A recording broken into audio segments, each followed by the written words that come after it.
You already know this story. Brave colonists, fed up with British taxation, disguised themselves as Mohawk Indians, boarded British ships in Boston Harbor, and dumped 342 chests of tea into the water, a defiant act of resistance, the spark that helped ignite the American Revolution, a founding moment of American identity. That version is not wrong, but it is not complete. And the parts it leaves out are the parts that make the story more interesting, more complicated, and more relevant than the version you were taught. Because the Boston Tea Party was not just about tea. It was about who controls the framing of what happened, who gets to call it resistance, who gets to call it destruction, and how the version that survives depends almost entirely on which side won. Here's what they didn't tell you about the Boston Tea Party. On the night of December 16th, 1773, a group of men, some organized through the Sons of Liberty, boarded 3 ships in Boston Harbor and destroyed an entire commercial cargo. 342 chests of tea belonging to the British East India Company were thrown overboard. The total value of the destroyed goods was approximately 10,000 British pounds, the equivalent of roughly $2 million today. It was one of the largest acts of deliberate property destruction in colonial American history. The immediate political context was the Tea Act of 1773, passed by the British Parliament earlier that year. The act gave the British East India Company the right to sell tea directly to the American colonies, bypassing colonial merchants and removing certain middlemen from the supply chain.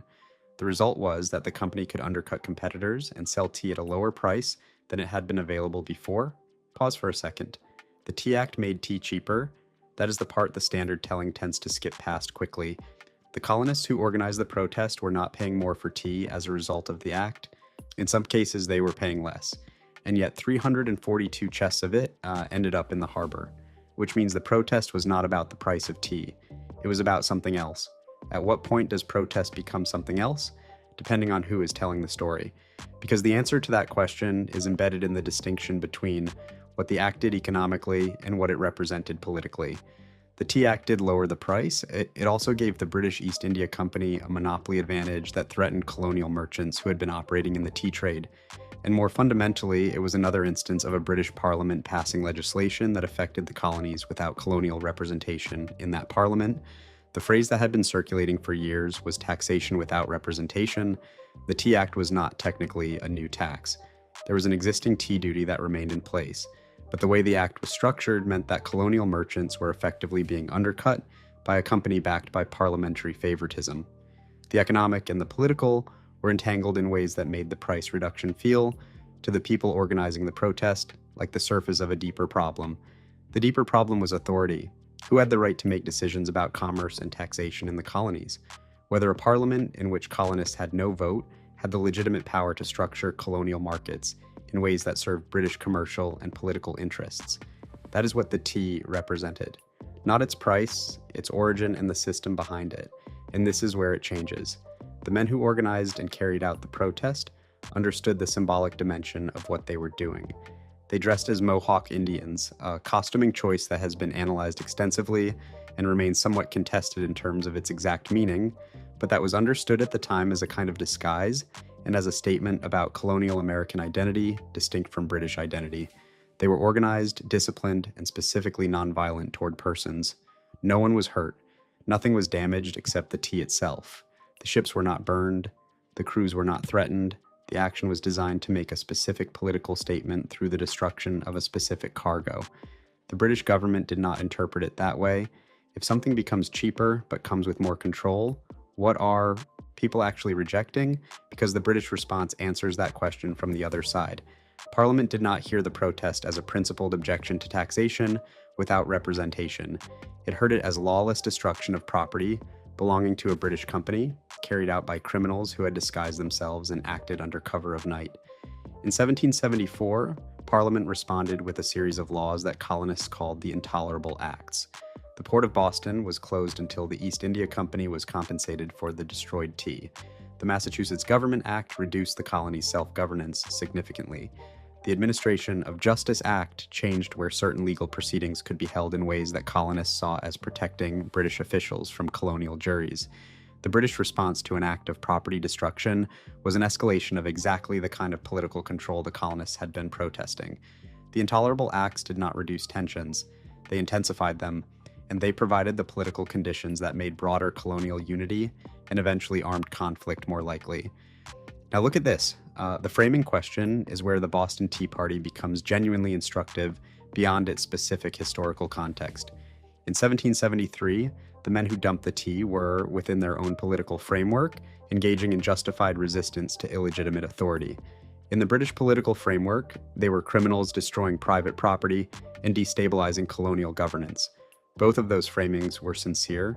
Both were grounded in the political values and legal frameworks that each side was operating within, and the version that became the dominant historical narrative, the heroic founding myth version, was determined largely by who won the war that followed.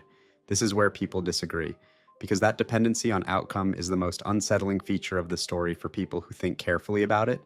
Not that the colonists were wrong, but that the moral and historical status of the event was, at the moment it occurred, genuinely contested, and the version that survived as the authoritative account is the one produced by the winners of the subsequent conflict.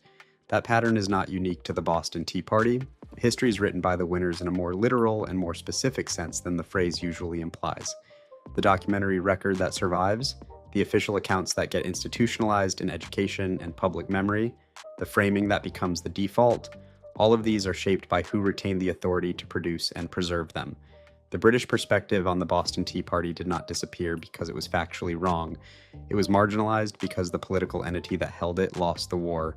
When an act of resistance leads to more control, is it backfiring or accelerating something inevitable?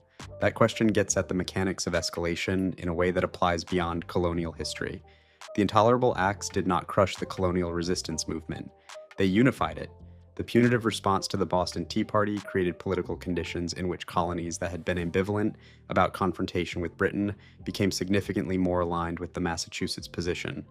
The British government's calculation that firm control would restore order produced the opposite outcome, which raises the question of whether the escalation was a miscalculation or whether the conflict was going to reach that point regardless, whether the tea in the harbor accelerated an outcome that was already coming, or whether it was genuinely contingent in a way that the intolerable acts foreclosed. The reframe is this. The Boston Tea Party is remembered as an act of heroic resistance, a founding myth, a clean narrative about brave people standing up against unjust authority. That narrative is not fabricated. The political grievances were real, the principle being defended that a governing body requires the consent of the governed to exercise legitimate authority over them is one of the foundational ideas of modern democratic theory. But the event was also deliberate property destruction by a group of men who were operating outside the law in disguise at night. It was an action that one side called resistance and the other called crime. And the version that became history was determined by which side's authority survived the conflict that followed. The story you were taught is not false, but it is the version that the winners preserved. So here's the question worth sitting with.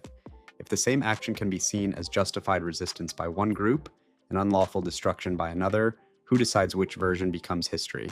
And how different would it look if the outcome had changed?